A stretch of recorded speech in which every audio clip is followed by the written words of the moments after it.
Welcome, teacher friend. I'm Lori. And I'm Melissa. We are two literacy educators in Baltimore. We want the best for all kids, and we know you do too. Our district recently adopted a new literacy curriculum, which meant a lot of change for everyone. Lori and I can't wait to keep learning about literacy with you today. Hi, everyone. Welcome to Melissa and Lori Love Literacy podcast. It's just Lori and Melissa here today. Melissa, Just welcome us. to your podcast. I know. It's all about us today. This is a weird feeling. I'm very excited, though, because we are going to share our story of how we started this podcast and all of our educational experiences in undergrad and masters and admins and teaching and leadership and everything, and even some fun facts. Yeah. And just Lori and I, we figured we've been around for 3 years now, which is crazy. And we drop little hints of our stories throughout our podcast episodes, but we figured let's let everybody know about what we experienced and how we got to where we are. So here we are. And I think a lot of educators out there will really be able to connect to this episode. Yes, I believe so. From what I know, I think we have a lot in common with a lot of teachers. I think so. And a lot of leaders too. A lot of leaders who are like, ooh, I took a whole, year-long set of courses and not really ever talked about reading. Yeah, for sure. Yeah. It's not fun. I'm laughing, but it's not funny. Yeah, not at all. That's all we can do. We laughs to keep from crying, right? Is that the same? Exactly. Yeah. And then continue to advocate for change, right? Exactly. Yes. All right. So do you want to start us off, Melissa, with how we started this podcast? You mean in my basement? Literally. Basement. We really didn't know how to. It feels do like one of those anything. stories, right? Like Bill Gates in his garage, or Steve Jobs in his garage, or whoever was in their in garage. Melissa's basement. Yeah, it feels like one of those stories, but it's so true. Yeah. So, but for real, Lori, you had the idea, so feel free to jump in. But we were in Baltimore at the time, and we had just adopted Wit and Wisdom, and Lori and we worked together on quite a bit of supporting teachers with implementing Wit and Wisdom, and we honestly were learning it as we were supporting teachers. I mean, this was something we were learning, and we just thought, oh my, like we had so many light bulb moments of just like, holy cow, like what were we doing before this? Why were we doing things a different way? And Lori came to me and said, we need to share this with other people. Other people need to hear these learnings. We need to talk to other people about it. We need to keep learning. Can we do a podcast? And I said, you're crazy, Lori. No one's going to listen to us on a podcast. And then I said, it's okay, even if it's just our families. We should still try. Which it may have been to start. It may have just been them to start. I think it was. Yeah. And then we had, I loved that we elevated all of these great successes, but also were very honest about the challenges that came with it. And then we thought, it would be really fun if we could branch out and talk to other people rather than just be us. Because the first few episodes are just, a lot of just us just chatting about an article or, something we related to high quality curriculum implementation. And so we finally were like, let's just see what happens. Let's just ask Natalie Wexler. And the worst she can say is no. And I feel like that's like just the best mantra for life. The worst what's the worst? We had to really build up our confidence though. We'd build ourselves up for preparing ourselves for her to say no to us. And she was so nice. And she said yes. Actually, everyone who we've asked, I would say 98% of the people who we've asked have said yes. Yeah. Very few. Have not. And I mean, it just goes to show what generous hearts there are in the literacy world. Everyone just wants kids to read. Yes. And I think that's true, right? We all have the same goal. We're all in this together. Let's get that message out to people. And I like it. Keep learning together. So one of my favorite memories is when we showed up to the Natalie Wexler book signing in Baltimore, and I made us shirts that said "Wild About Wexler," and all of our press people were like, "Quick, get in a picture," because clearly we were the only people who showed up in tank tops. Clearly, that said "Wild About Wexler." And I didn't even think about it. She just recently told us that because she's from Baltimore and she was here because she had a reunion. And so all these people that she knew from high school, I'm imagining, were there. And so could you imagine her high school friends see that she has these like fangirls? I just imagine like them just like heckling her nonstop for the next 5 years about that, which absolutely we're okay with. We're fine. We're totally okay with that. So that's how we got here. We just kept going. Yeah. But I was thinking it might be fun to kind of share a little bit about our undergrad experiences, our master's experience, which I think the master's is maybe even more important because we both have masters in reading. And then also our leadership coursework experiences and like how we experienced becoming educators and how unprepared we were to teach reading and writing and spelling and everything else, really. Knowledge building. I mean, I'd never heard of knowledge building. Never. I would say we say things a lot on the podcast about it, right? We've never gone into detail about what was it? What did happen? Yeah. So you want me to start? Go ahead. So I can tell you first, I think it's a funny story how I ended up majoring in education. So I'll just tell it quickly because I know Lori has like this like meaningful, like she was always meant to be a teacher story. And I have like I wanted to major in English and I was not sure what to do with it. And I would ask everybody like, what do you do with an English major? Because I wasn't sure. And I met this one student in my undergrad he was a tutor for like the writing center. So he was like helping me with my writing, and he was an English major too. But he said, I majored in education too, just in case, because it's a solid, like, there's like a very clear what you can do with that major. And I was like, that's genius. That's genius. Let me do that. I'll choose that one. I was like, that gives me like a safety net of something to do with my English major.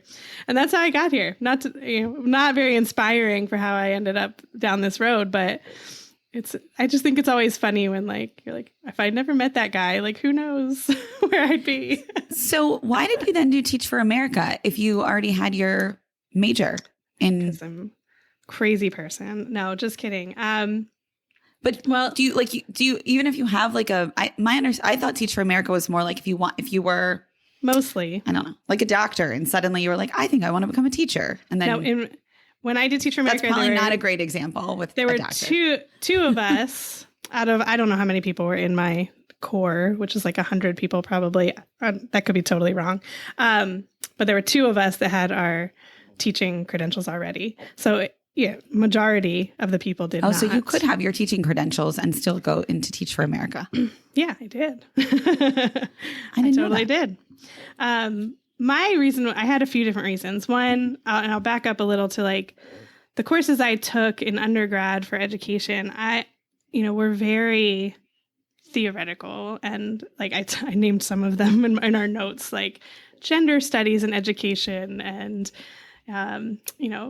just a lot of very theoretical, the history of education. Like, okay, but like, what do you do in a classroom? I didn't get a lot of that. I actually remember I studied abroad and I met someone who went to a different college and she had like all these experiences in classrooms already. And I had not had that. And I was like, like, why are you so much more prepared than I am? Or at least it felt that way stressful to me. Yeah. But where I did my student teaching, it was super rural. It was a very, what I was teaching was a writing class and it was very focused on teaching grammar. And it just felt very like that was my whole experience teaching was that. And so for a couple of reasons, I wanted to like broaden I wanted to like learn more, and Teach for America was a way to like learn more through a program that was like going to give me more education on education. Sure. But also I I was from Pennsylvania. I went to school in Pennsylvania, and I wanted to like broaden my your like horizons. world too. So that was what made me want to do Teach for America. That's a very like cliche Teach for America thing to say. So that's why I You also just said it exactly like the opposite of how we would want to write like a written essay, and that is why I wanted to Teach for America.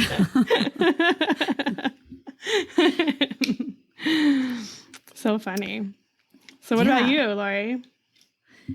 Well, okay. So I remember having like a vivid conversation with my mom on the phone, like somewhere around sophomore year of college. And I remember like just being very confused about what I wanted to do. Did I want to be a communications major? Did I want to be, I was like coming up with random things like a business major. And then I kept saying like, what do you do if you major in those things? I don't know what's your actual job. And I remember talking with her and she's like, well, you love kids. You love kids. Why don't you be a teacher? And I'm like, okay, great idea. And so I was like, that sounds great. So then I went into my coursework and I went to Towson. And I remember vividly some fluffy courses. I remember like a children's lit course where I think the whole course was just the teacher reading the book out loud. And then I also have a very vivid memory of that same course where everyone had to bring in, like you did like a whole quote. This was how it was framed at the time, like a multicultural celebration. And you like had to bring in food and celebrate it with the literature to accompany it. And I'm like, just thinking back to that now, like, what did that teach me other than like exposure to different children's books, right? Like It didn't actually teach any, like, I mean, I could read them aloud. So I'm not quite sure. We had that course too. Yeah. So there wasn't a lot that I recall about like being really impactful and learning in my undergrad. But then for student teaching, we were in more urban environments. I was in Baltimore City and in Baltimore County in elementary and middle schools. And I do think that they prepared me to like kind of have an idea of what I was walking into. But the thing that it didn't prepare me with at all was any kind of like understanding of what you do with curriculum. And that seems kind of foundational to teaching. So that's where I feel like that fell short. I remember having a lot of questions around like, okay, so here's the math stuff. Like, am I supposed to like just use this, or can I should I be creating other things? And it was almost like looked down upon if you didn't add or create or make your own or supplement or whatever, if you just did what it said in the curriculum. Mm-hmm. And you almost felt like it was like, or I felt like I was lesser than if I didn't like come up with some cute activity to accompany this math worksheet, or maybe redo the whole math worksheet and, put my own kind of spin on it or whatever. Right. And it just felt like such a waste of time. I kept thinking like these are done already. Why do I have to redo them? And so that's what you were taught to do.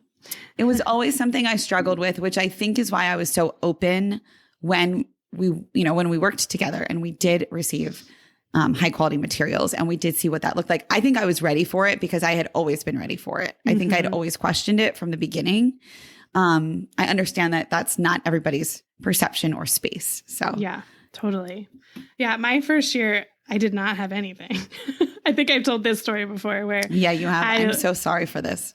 Literally was like roaming around the school looking for books for my kids to read out of closets, like just trying to find anything that I could find. And it really, I mean, it was what I was taught in undergrad, which was like, you have state standards, find texts that can help meet those standards. You write your units, you write your lessons. But I mean, first year teacher doing all that work, I was drowning. Mm-hmm.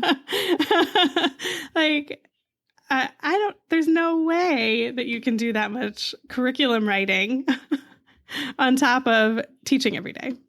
It's impossible. No, it's impossible. That's why I think I've told this story on the podcast before, how I began, my first 2 years were teaching high school. Mm-hmm. And I taught, 9 through 12. And I had every kid who the school coded, quote, as being unable to read. And I'm like, I just graduated from college. And now you're asking me without, I had limited materials. Let's put it that way. Right. I certainly didn't have the knowledge that I have now at all. And no one in high school was equipped to support me because they were English teachers and there was an English department chair. Right. And I remember them being like coming to me and asking me questions about how you teach kids to read. And I was like, I mean, you all have been doing this for a long time. It's like very nice that you think I know, but I'm doing my best too. Here's what I think we should do. But it's just, it was really hard. And then I went back and I taught elementary to find out what the heck is going on in elementary, that they're getting to me in 9th grade that they couldn't read. And that was, I think, a really good move on my part to go back and do that. I learned a whole lot that way. Yeah. But at the same time, I was also in my master's and I was learning the wrong things, right? I was learning how to take running records. I was learning about leveled libraries and finding the just right book. So it seemed to be like I was trying to find the answer to a question, but I was also learning things that were not helping me find the answer. So it does feel very foggy. Like those times feel very confusing in like my teaching career, if I'm being honest. Yeah. Totally. It's so funny because I have so many connections to that because I started in high school too. So my first year was 10th grade and that's when I was teaching high school English, just trying to find whatever to teach them. But my second year, I actually taught a course called strategic reading, and it was for 9th graders who were below grade level in reading, which I'm going to be honest with you, I think was the whole 9th grade. I don't mean that they were all below grade level. I mean, I think they just put all of the 9th grade in that class. I think they were just like, well, just give it to everybody.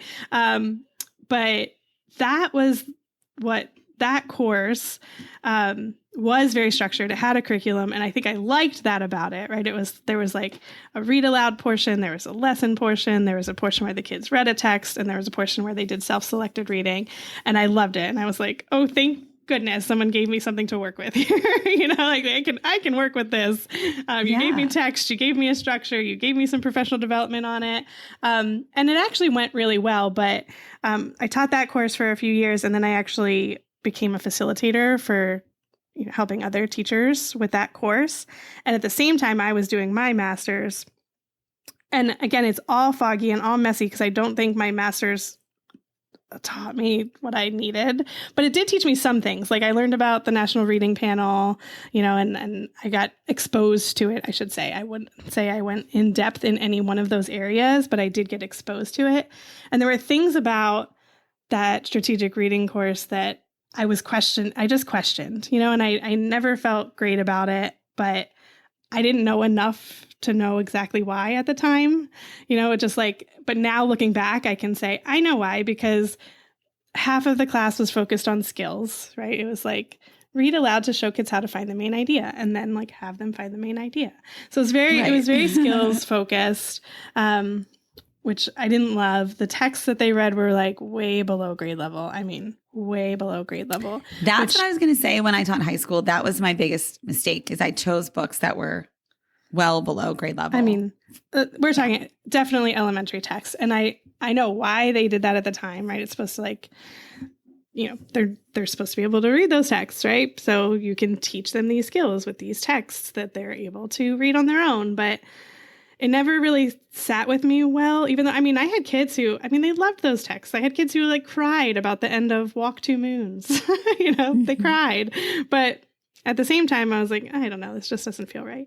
And the same we had a whole chunk of time for self-selected reading and those kids read whatever, and just didn't feel like the best use of time. But it was way better than what I did my first year. And it gave me like a push to like, okay, let me learn more because I know there's even better ways of doing this than what's here. And that's why I ended up at my master's program trying to learn more, but didn't quite get everything I wanted out of that either.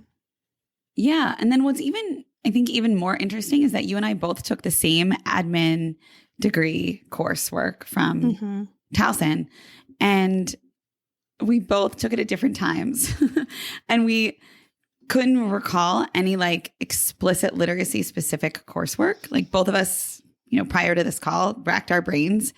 And that was almost, I want to say it was 9 months, I think, right? Like of an intensive. I think you took longer. It took me a really long time. We won't tell anybody how long it took. It's okay. So work at your own pace. I think I did it in the allotted amount of time because I didn't want to do it any longer. But you remember that there was like a curriculum and instruction course, which I think was maybe more than I actually remembered. So that was great. And you were like, I was really frustrated with that course. It's actually what made me pause the program because, and I'm sure it was probably like one instructor, the way she described something. I'm not trying to like bash this university or anything like totally, that. But it was our experiences. It was. Yeah. But the thing that really got me was they were talking about curriculum, and there was just the instructor kept referring to the standards, Common Core standards at the time, as the curriculum. And it really frustrated me, honestly. And I felt like I had conversations with her about it. She was adamant that the standards are curriculum. And I just said, that is not my understanding of what curriculum is or should be. I mean, standards are standards. That's all they are. They're skeletons. What ended up what ended up happening? You just like paused it and then I finished the course because I can't just not do well on something. So let me just finish this course. And then I was like, I don't know if this is right for me. I paused it and eventually it was like, just finish that thing you started. Like you're halfway through. I think what makes me pause there and think about like when you've told me that story before is it makes me think about like all the questions that I see on social media and just all the general questions that folks ask about standards-based grading.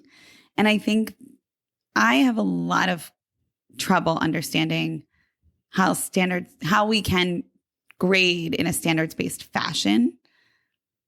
I'm still grappling with that because to me, it seems very like if we're going to do standards-based grading, it seems like that falls under trying to parse out skills, which we know we can't do 100%. For reading comprehension.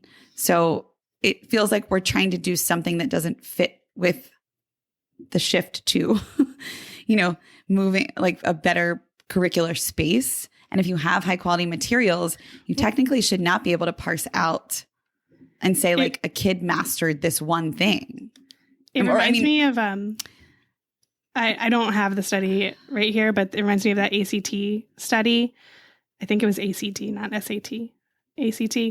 Correct me if I'm wrong, Lori. But the one where they basically found that like if someone could understand the passage, they would do well on most of the questions. If they couldn't, they wouldn't do well on most of the questions. And it had much more to do with the text and the passage they were reading than it did the individual questions. And I actually tried to do standards-based grading at some point when I was teaching.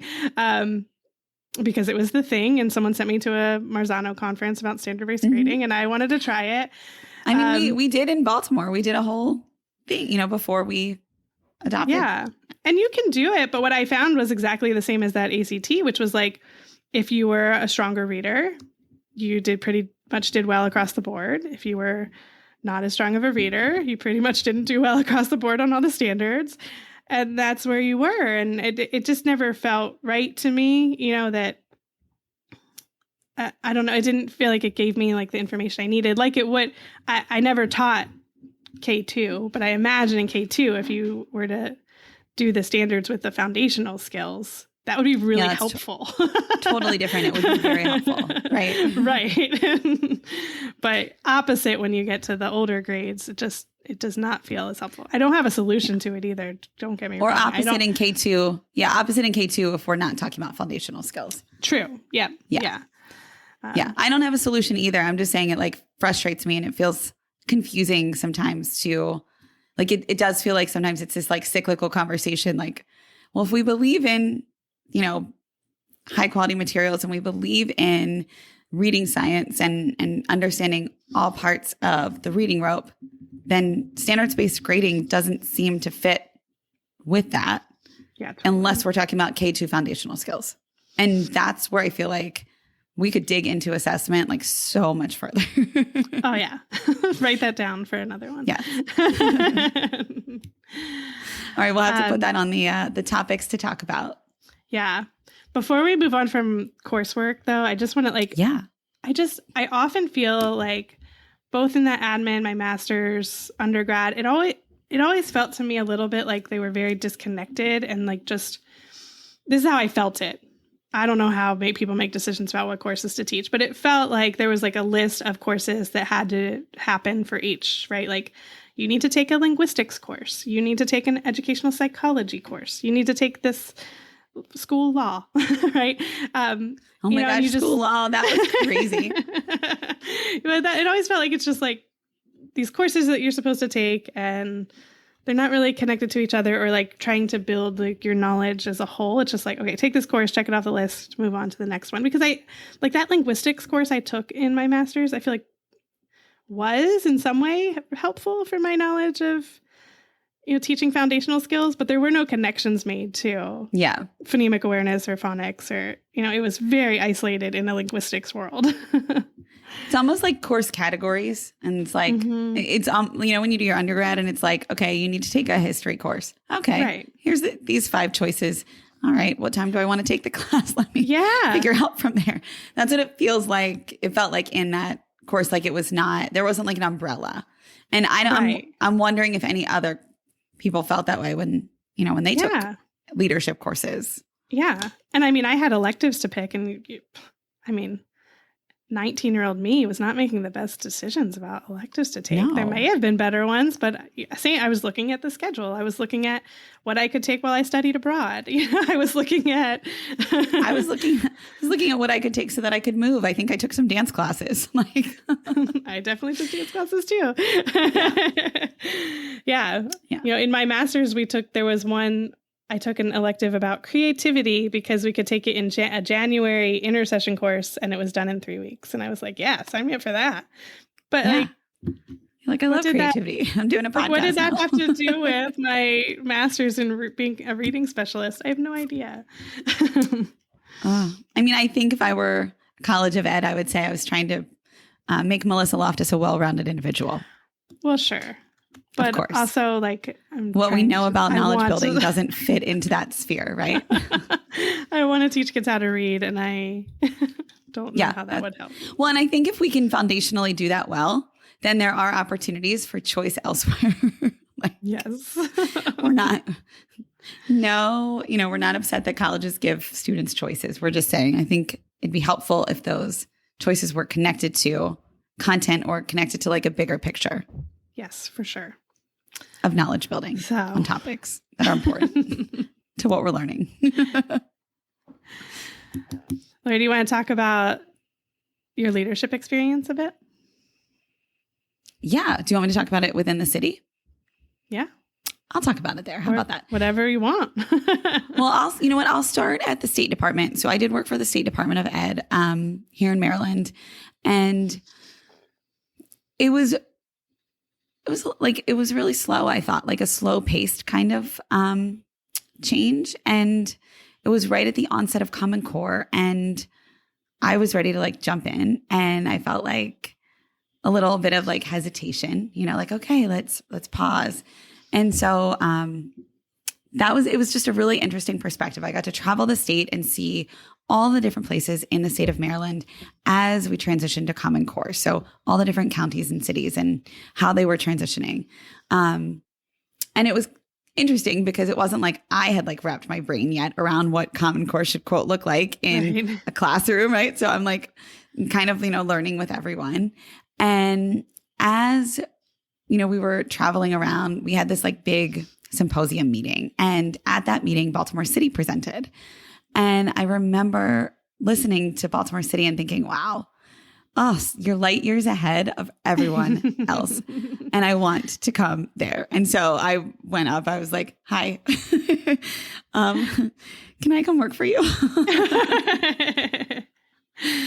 And then I got to work for Baltimore City in leadership and travel around Baltimore City and support different schools and lots of teachers and lots of principals and assistant principals with implementing the curriculum. And what I thought was special about that is that Baltimore City, I think, has always been very forward thinking. They're like, okay, this is what the research says.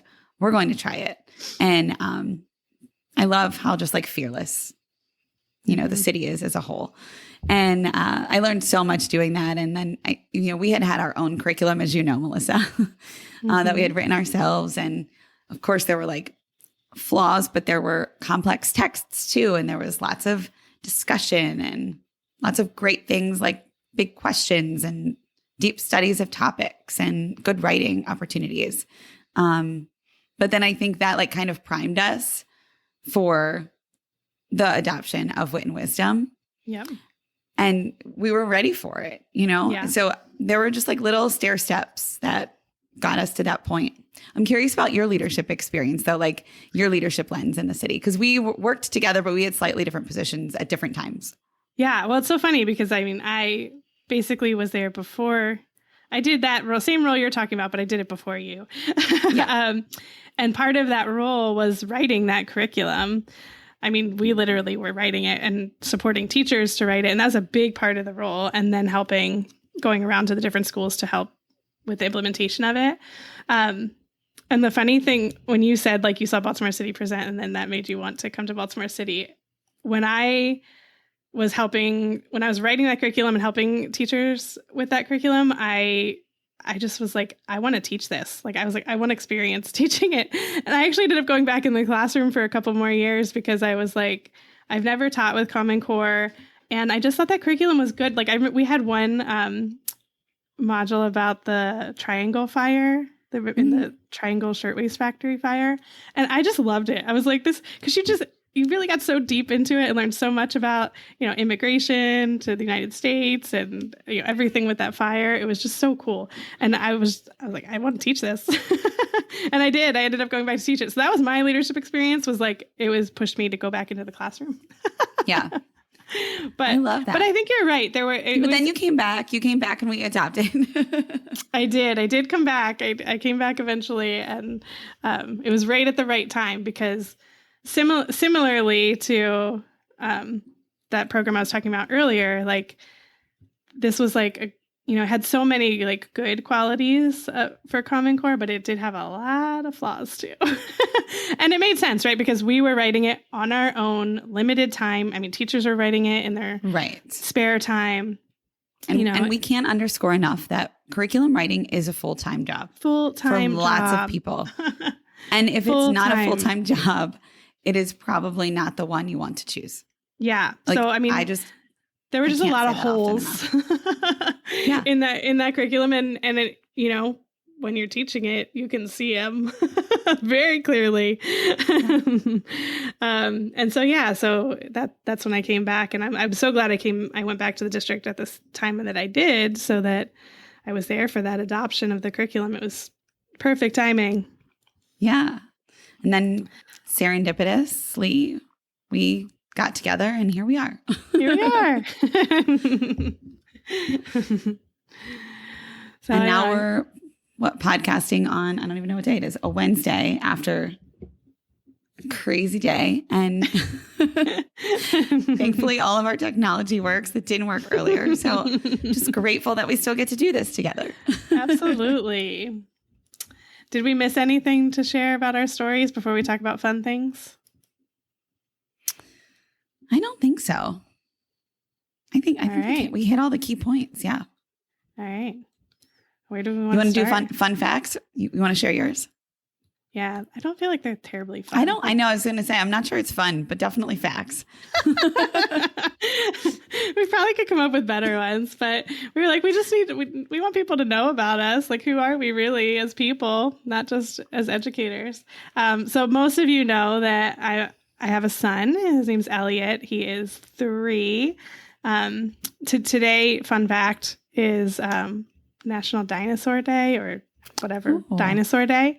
And he's obsessed with dinosaurs at the moment. He wore his dinosaur shoes today and his dinosaur bathing suit because it's Splish Splash Day at preschool. And we didn't even know it was Dinosaur Day. That's just his normal everyday attire. So I love that. That's my son, 3-year-old mom. That's what I do as a mom of a 3-year-old. And you Talk probably about don't sleep dinosaurs. much. I know. He's actually a really good sleeper. You're right. He is a good sleeper, but you get up early. Like you're an early riser. Yeah. Yeah. Super early. I know. Super It's early. nice because you take all the early stuff and then I take all the late stuff. So like, and I'm always up all night. Like, so I'm always approving things at like 3 a.m. And then you're like, you get up at 4. I'll say we're just the opposite because I go to bed at like 8:00. He's out, I'm out. I have a soccer game tonight at 8:00, Melissa. Okay. No way. I couldn't do it. I could not do it. When there are webinars at 8:00, I'm like, I just got to watch the recording. Yeah, I know. I log on for us. I do represent us at the late night webinars. So yeah, and one of the things I wake up early for is my Peloton, which I'm not quite as addicted to as I was. I think I'm at a healthy level with it. I think for a while it was a little overkill. Who's your like? I don't have a Peloton, but I have a bike. But who's your favorite person? So Matt Wilpers is my favorite person. Do you know Matt Wilpers? No, I'm going to Google him right now. Google him. He's like the kindest man ever to exist. But he does this power zone training. People need to get. You also know, Lori, that I'm really into data, and the power zone training gives you data, which is why he looks like he's it. also a runner. Is he also a runner? He is definitely a runner. For sure. His body physique looks very runnerish. Yeah, he's tiny. But I really like him. I also just saw him on a treadmill. Oh, it looks like he just proposed to someone. He did. He just got engaged. No one even knew he had a girlfriend. It was crazy. And that I was just going to say, this is what I kind of like about him is, sometimes I think some of them are like more celebrity-ish than they are actual he calls himself a coach, which I really like. Like you can tell like at the end of a lot of them, they'll be like, check me out on Instagram, check me out on this, blah, blah, blah, blah. And he's like giving you tips on like how to stretch better and how to like recover. And he's serious. He is serious. His music is terrible, but that's because that's not his deal. But it's fine. That's okay. You don't need good music when you're good at what you do. You just do what you do well. He's also Ironman certified and a distance runner. Yeah. He's intense. I'm just reading his Instagram profile. He's also a surfer and a skier. Excellent. And his mom's often on the rides. So. Oh, I love that. I try to get a high five from her. I assume virtual. Yes. That is so funny. Oh my gosh, I love this. Well, I don't do Peloton, but I do like to run. And I also I do body pump. So, but I don't have like iconic body pump people. There are iconic body pump people, but are they from New Zealand or something? They're all in New Zealand. Yes. Yes. But I, because I'm like an instructor, I feel like I know all of the backstories and all of the stuff there. But it's just fun to have something outside of work that you can do for an hour a day or 30 minutes a day and forget about everything else. Yeah. Fun fact. More. Lori, actually, you hired me one time to work at the gym you were working at. That happened. Yeah, yes. To teach yoga. Oh my gosh, I fell asleep in your yoga class. Yeah. It was so good. It's like you did a 90-minute relaxation yoga. And I was like, I am here for it. I'm tired. Because at that time, I think Presley was really little. Yeah. And she wasn't as great of a sleeper as Elliot is. And I loved it. It was so good. You should explain what it is. Restorative yoga? Restorative yoga. I mean, it's just like rest and relax. It really is. You get in poses with props and you're like in them for like 5-10 minutes and a lot of meditation. And I just don't know, but from an instructor standpoint, how do you have to stay how do you know what to do? Like you just be quiet. Do you walk around? You do have to be quiet. I actually because I took courses on how to do it, and they say you have to be quiet sometimes, because sometimes instructors won't stop talking and people are like, I just need some just let me rest. I think that's why I could fall asleep, because you were very quiet. Yeah. I don't think the intent was to fall asleep, but I'm saying it was that restorative. If that's what your body needs, that's what your body needs. Zonked out. I appreciated it. I thought it was really good. And I thought it was a lovely class. So, should we play the game that we have? You want to do it? Ready? I'm ready. Okay. All right. Do you want to go first or do you want me to go first? You go first. You say yours first and I'll guess. Okay. So we're going to do 2 truths and a lie. And have you ever watched Schitt's Creek? I love Schitt's Creek. Yes. Do you remember when they like, this is a game that babies play at parties?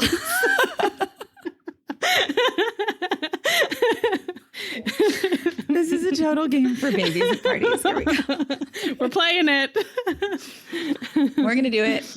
We're going to tag all of the Peloton people. We're going to tag the whole Schitt's Creek cast. Here we go. All right. I hiked halfway across the United States on the American Discovery Trail, the North Route, which, if you're wondering, is 4,834 miles. It's very specific. I hugged Dirk Bentley after a concert. I think that's true. I went cliff jumping in the Grand Canyon while I was pregnant. I'm going to say your lie is the cliff jumping in the Grand Canyon. You're wrong. That's the truth. I know you had a tough pregnancy, so I was like, I know that wouldn't leave her that much time. Before that part. I was like, I just thought your time might be limited to be able to do that. It was very limited, but I got it in. I did not hike halfway across the United States, but I did include that very specific mileage to throw you off. So I figured that would be my second guess. I knew you hugged Dirk Bentley. I totally hugged Dirk Bentley. Yeah. He doesn't remember, but I do. I have the signed cowboy hat and everything. I don't even know who he is, but I knew that you didn't. I know. I believe you. That he's cool. Okay, I am ready for yours. Are you ready? All right, I'm ready. All right. So I went snowmobiling on a glacier in Iceland. I won $15,000 on Who Wants to Be a Millionaire. Or I was going to meet Bill and Melinda Gates on March 23rd, 2020, but the whole world shut down.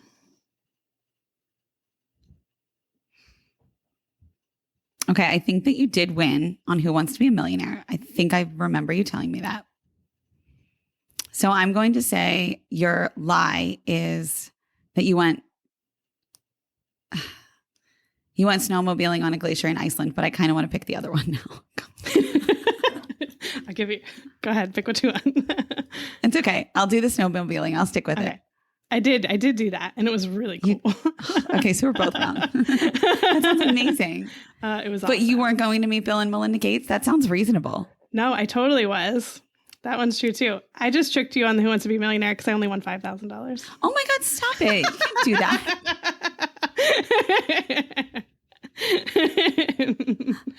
That's really not fair because it's like you did like 2.5 truths. That's and like half a lie. That's true. 2.5 truths. Oh my gosh. All right. I should have changed it to Jeopardy. Yeah, totally. Should we round this out by asking each other our 5 things that we love? Because we just started this and we haven't asked each other. Let's do it. And I think maybe we should do this like every so often because I feel like it would change dramatically. Oh, yeah. Yeah. Oh, yeah. For sure. Okay, Melissa, we'll start. Let's just go back and forth. So what do you love to read? So I don't get a ton of time to read for myself. I'm not going to lie. That is one thing with a 3-year-old I have not found a ton of time for. So I've given myself time to read books mostly for our podcast, things I want to read for our podcast. Also, I write curriculum, so I have to read those books a million times. But the one that I have given myself, like, I want to make time for myself for just pure like enjoyment is Bridgerton. Have you watched it or? Oh, I've totally watched it. I haven't read it. I didn't actually know it was a series until you told me like a while ago. It's actually, I think it's really good for my like overwhelmed brain because I already kind of know the story, so I know there's like more to the books, but I like kind of already, I know who the people are. I know what's going on. It doesn't take too much brain power. No. And I don't think they take too much brain power to begin with. No, it's probably how I feel when I watch The Bachelor. Just veg out and enjoy. Like that. Right? I need a little bit of that kind of reading in my life. Yeah. I love that. Well, I like to read young adult literature. Really. Oh, nice.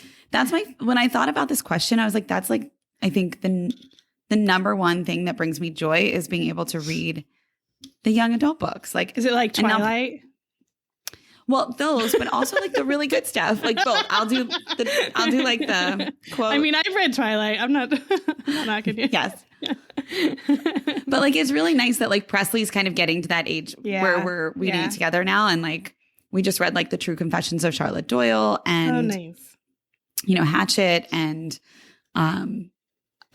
I would love to get into the Twilight series with her, but I'll also do some Harry Potter and I can't wait to read Harry Potter with Elliot. I know it's a while off, but I'm like, we will read Harry Potter together. I'm trying to incentivize with a trip to Universal. I'm like, if we read this in the next year, we can go to Universal. But yeah, young adult lit is just, it's so good. And I feel like as adults, it kind of takes us back to some childhood moments. And it's really nice to get that. For sure. Absolutely. Yeah. All right. So what are you watching, Lori? Can't wait for this one. Oh, I know. Mine is quite the list here. So speaking of knowledge building, like we always do, I tend to get like obsessed with topics, and we'll get like obsessed with like watching, for example, like Scientology and the aftermath, and then be like, oh, I have to listen to the podcasts about it. And then I'm in the show notes of the podcast and I'm like trying to learn all about Scientology and there's a like new one about Mormonism. Have you seen it? I saw that too. Yeah. But then it's like, it kind of dominoes because then you get that related content. You're like, okay, now there's another one about that. And then there's other one, like for example, Wild Wild Country was one about, a cult situation. And I think that one was in Oregon. But that was another like documentary kind of thing to watch. But yeah, then I also have so I like the documentary stuff. I like a random series, like a good Schitt's Creek or something of the sort. But I can't get enough either of like a Selling Sunset or The Bachelor. And I just feel like nobody wants to say that out loud or admit that they watch it, but I do. I don't actually watch those. I love it. It's okay that you don't watch it. I just love it. I didn't even know they were like things people wouldn't admit to watching, to be honest with you. I know. Until we did podcast with someone who's very brilliantly smart. We won't say who. But she was like, when we asked this question, she's like, oh, I want to say Selling Sunset, but I don't think I should. I was like, I'll say it for you later. She should. I know. So funny. What do you like to watch? I have my like go-tos, which is mostly, again, like I don't have that much brain power to like get into new things all the time. So my go-tos, which I rewatch more than I'd like to admit, is The Office, Schitt's Creek, and New Girl. And I actually just started, the next one's about listening, I know, but I just started listening to a podcast where three of the people from New Girl talk about each of the episodes. And I'm like so into it. Like, this is ridiculous. Like, who needs this much? The episodes and then somebody is there talking about the episodes.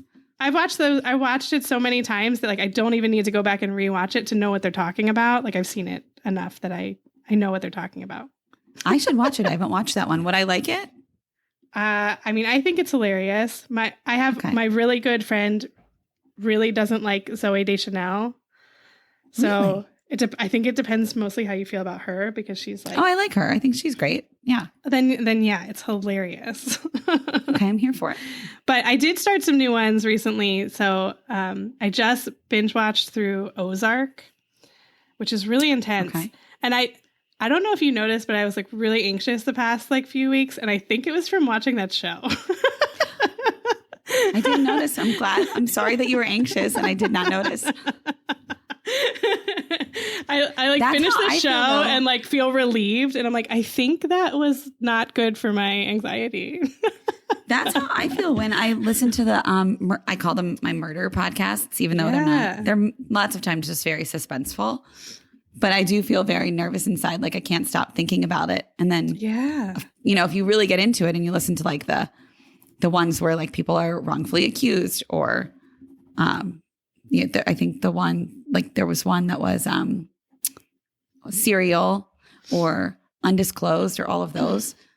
Then you're like, the people are still out there. Like the people who did the bad thing are still out there and the good people are in jail. And then you start going down that rabbit hole. And it's really treacherous. So I understand what you mean. Totally. Do you have any other things that you listen to that you want to share? Besides my New Girl podcast your New Girl podcast? I literally listened to it all day yesterday.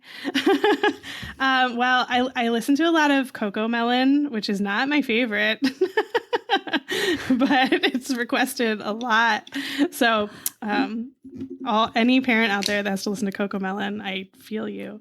You got that. But my favorite podcast is This American Life, which honestly, I haven't listened to it as much as I used to. I used to listen every week when it came out, but being a parent.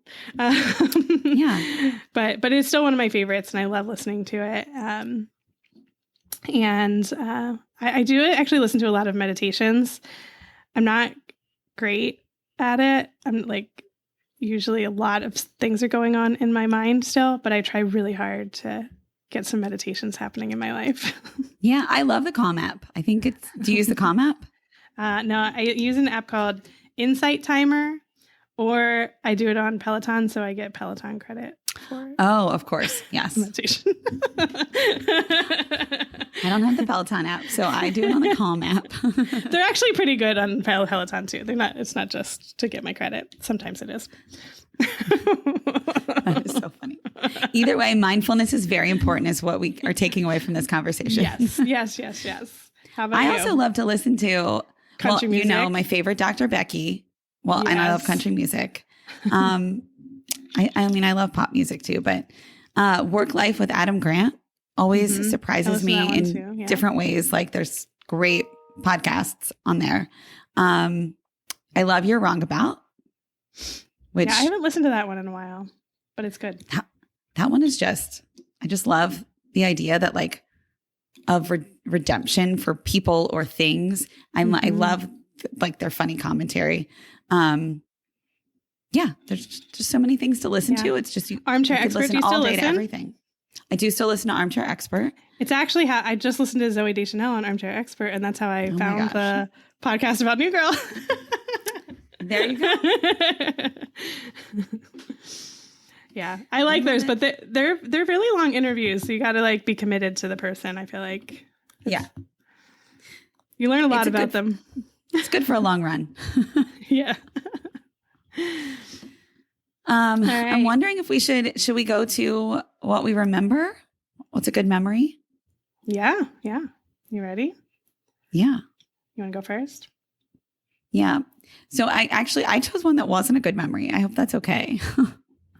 And then I was going to share how it like shaped me.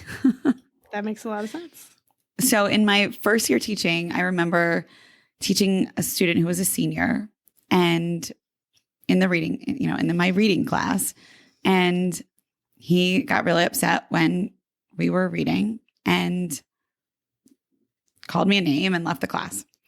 And I remember thinking, I can't even imagine how frustrated he must be for being in his body for like 17 years and not knowing how to read. Yeah. Like that must just be the most frustrating thing ever.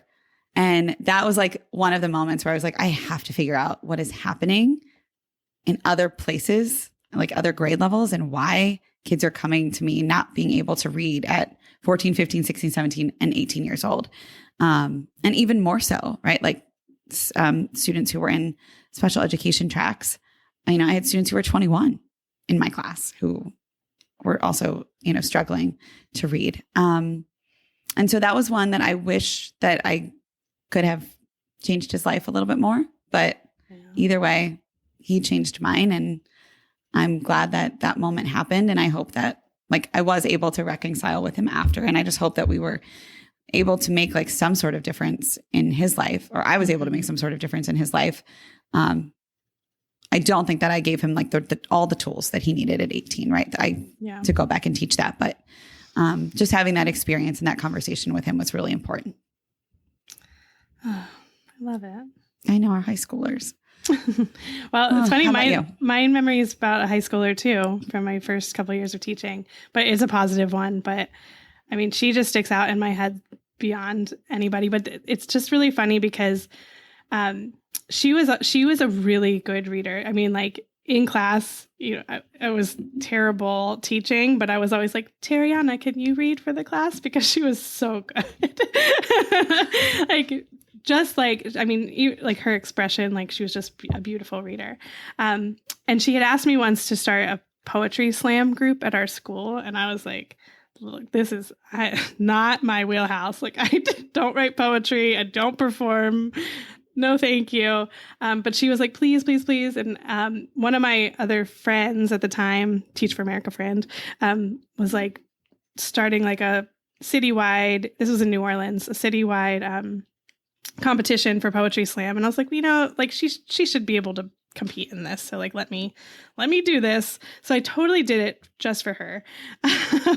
But other kids also enjoyed it. But I really had no clue what I was doing. I just like let them meet and talk. Did my best.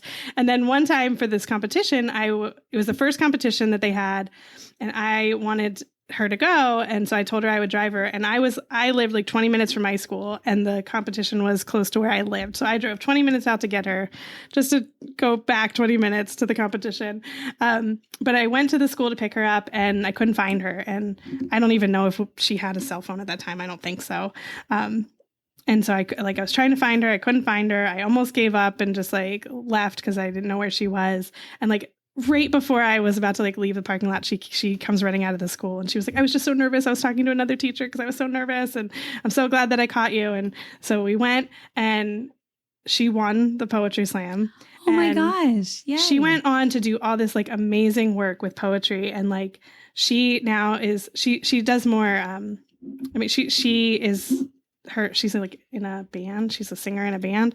But I mean, they were nominated for a Grammy. And she does a lot of like spoken word in her performances. Like it just like gives me chills that like, again, one of those like moments, right? Like if I had like missed her, if I had left, yeah, like, what would have happened? Yeah. Like she often like will send me a message of like, you changed my life. And I'm like, well, I didn't feel like I really did much, but I am glad I was there at the right time to get her where she needed to be, because she did it all. I just like made it happen. But it's such a good memory of just like someone who is just a really amazing student doing amazing things.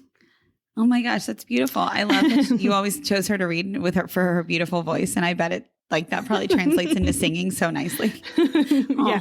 Yeah, she's awesome. I love it. Yeah. So our last question. Last one. Okay. Why do you do what you do for literacy? I'm going to keep it short and simple. I think that literacy is a human right, and we know how to teach kids to read and write. So we just need to use the research, and we need to do it.